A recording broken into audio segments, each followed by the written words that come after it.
Hello students, welcome to Shiny Max. 9ஆம் வகுப்பு பயிற்சி 9.1ல் 5வது கொஸ்டின் பார்க்கலாம். 2 சீரான நாணயங்களை ஒரே நேரத்தில் சுண்டும் போது இரு தலைகள் கிடைப்பதற்கான நிகழ்தகவு யாது? அதாவது 2 நாணயங்களை ஒரே நேரத்தில் சுண்டும் போது ரெண்டுலேயுமே தலை கிடைக்க நிகழ்தகவு யாதுன்னு கேட்குறாங்க. சரிங்களா? ஓகே, ஃபர்ஸ்ட் எஸ் எழுதிக்கணும். எஸ்னா கூறுவழி, இது எப்போவுமே மறக்கக்கூடாது. எழுதிக்கலாம் கூறுவழி. அடுத்து எஸ் எழுதிக்கிட்டு பிராக்கெட்டை ஓப்பன் பண்ணிருங்க. நம்மளுக்கு கொஸ்டின்ல 2 நாணயங்களை ஒரே நேரத்துல சுண்டும் போது ரெண்டுலயுமே தலை கிடைக்க நிகழ்தகவு யாதுன்னு கேட்டாங்க. ஆனா நீங்க எஸ் எழுதும் போது 2 நாணயத்தை ஒரே நேரத்துல சுண்டும் போது என்னென்ன கிடைக்க வாய்ப்பு இருக்கோ அது மொத்தத்தையும் எழுதிக்கணும். சரிங்களா? பாருங்க, 2 நாணயத்தை எடுத்துக்கிட்டேன். இந்த 2 நாணயத்தை ஒரே நேரத்துல சுண்டும் போது ரெண்டுலயுமே தலை கிடைக்க வாய்ப்பு இருக்கு. அடுத்து ரெண்டுலேயுமே பூ வரவும் வாய்ப்பு இருக்கு. பாத்தீங்களா, ரெண்டுலேயும் பூ இருக்கு. இனி ஃபர்ஸ்ட் ஒன்ல பூவும் ரெண்டாவது ஒன்ல தலையும் வர வாய்ப்பு இருக்கு. அடுத்து ஃபர்ஸ்ட் ஒன்ல தலையும் ரெண்டாவது பூவும் வர வாய்ப்பு இருக்கு. இந்த மாதிரி 4 வாய்ப்பு தான் இருக்கு. இதை எழுதிக்கலாமா? முதல் ரெண்டுலையுமே தலை கிடைச்சி, தலைனா ஹச்சுன்னு எழுதிக்கணும். ரெண்டுலையுமே கிடைச்சனால ஹச்ச 2 வாட்டி எழுதிக்கணும். சரிங்களா? அடுத்து ரெண்டுலையுமே பூ கிடைச்சி, பூனா டீன்னு எழுதிக்கணும். ரெண்டுலையுமே கிடைச்சனால டீயை 2 வாட்டி எழுதிக்கோங்க.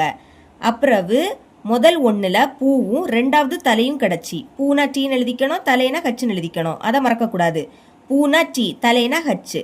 அடுத்து இதை மாற்றி எழுதிக்கணும். அதாவது முதல் தலையும் ரெண்டாவது பூவும் வந்து தலைனா ஹச்சு, பூனா டீ. இந்த மாதிரி 4 வாய்ப்பு தான் உண்டு. இப்போ பிராக்கெட்டை க்ளோஸ் பண்ணிடலாம். அடுத்து என் ஆஃப் எஸ், அதாவது எஸ்ல இருக்கக்கூடிய உறுப்புகளின் எண்ணிக்கை. இதுல மொத்தமா 4 உறுப்பு இருக்கு, அதாவது 4 வாய்ப்பு. அதனால 4ன்னு எழுதிருங்க. அப்புறவு ஏனா கொஸ்டின்ல என்ன கேட்குறாங்களோ அது மட்டும். என்ன கேட்குறாங்க? இரு தலைகள் கிடைப்பதற்கான நிகழ்தகவு. அப்ப எப்படி எழுதிக்கணும்னா இப்படி எழுதிருங்க, இரு தலைகள் கிடைப்பதற்கான நிகழ்ச்சி. இனி எழுதிக்கிட்டு பிராக்கெட்டை ஓபன் பண்ணிக்கணும். என்ன கேட்டிருக்காங்க? இரு தலைகள். அப்ப எஸ்ல இரு தலைகள் எங்க இருக்குன்னு பார்க்கணும். இங்க இருக்கு, ஒரே ஒரு வாய்ப்பு தான். 4ல் ஒரே ஒரு வாய்ப்பு தான் இரு தலைகள். அப்போ அதை அப்படியே எடுத்து எழுதிக்கலாம். 2 வாட்டி அந்த ஹச்சை எடுத்து எழுதிக்கணும். சரிங்களா? இவ்வளவுதான். இனி என் ஆஃப் ஏ, அதாவது ஏல இருக்கக்கூடிய உறுப்புகளின் எண்ணிக்கை. இங்க ஒரு வாய்ப்பு, அதனால ஒரே ஒரு உறுப்பு தான் அங்க இருக்கு. அடுத்து நிகழ்தகவு கண்டுபிடிக்கக்கூடிய ஃபார்முலாவை எழுதிக்கலாம். நிகழ்தகவு ஃபார்முலா என்ன?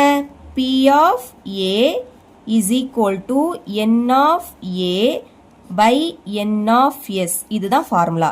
பிரதியிடலாம். N of A இதோட மதிப்பு 1, அப்ப மேல 1 வரும். பைக்கு கீழே N of S அதோட மதிப்பு 4, அதனால கீழே 4 வரும். இதை கேன்சல் பண்ண முடியாது. அப்ப இதுதான் இதோட ஆன்சர். இவ்வளவுதான் இந்த சம்.